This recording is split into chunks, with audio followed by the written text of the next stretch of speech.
recommendations for looking after your shoes?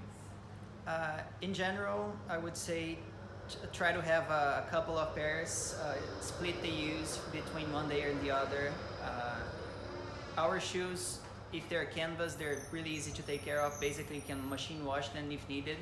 And our vegan leather products are able to be taken care of by any cobbler, and you can always just clean them with a wet wipe and dry them before putting them back in your wardrobe. So in general, yeah, if you split the use, then you're already getting 50% more life out of your shoe for sure. So yeah, that's my biggest tip, I guess. Yeah.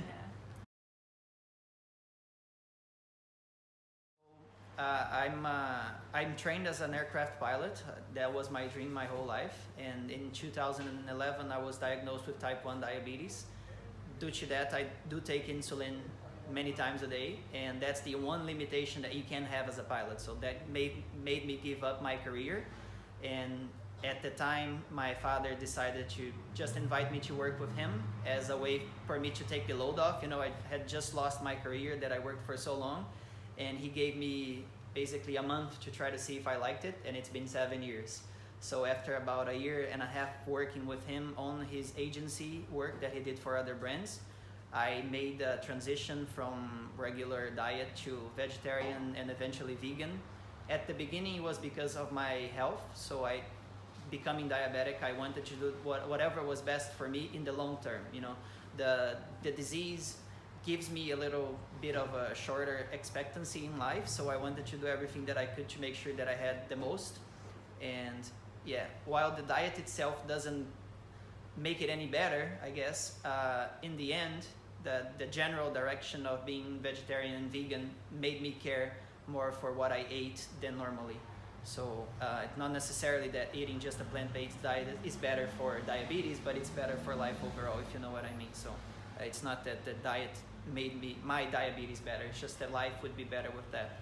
And from vegetarian to vegan, it was the animals. So as I made the transition, caring more and more about them and learning more and more about what we ate and what were the consequences of what we ate, then I became vegan. And from there, it was just vegan all the way. So footwear had to go right away, and I had a lot of questionings in me because I had just lost a career and I was about to lose another one with working with footwear and not being able to work with leather anymore. So in that mix of choosing what to wear and what to do, I said, there has to be vegan shoes somewhere in the world, you know? So that stuck to me for a few months, I guess, and me not realizing that the solution was right there. So yeah, after I guess some deep thinking, I just realized that I could make vegan shoes. You know, I had the knowledge and I had the demand for it. So a lot of other people might have the same desire and necessity. So it was combining both things, I guess, what I wanted in life and what I already knew. I'm a big fan of all the boots that we make, especially the wingtips as I'm wearing one, or the work boots. Like if you see me out and about, I will always have them on me. You know, I have a couple of different pairs, mainly cognac. I'm trying the espresso now, but mainly cognac, and I wear them every day. Fantastic.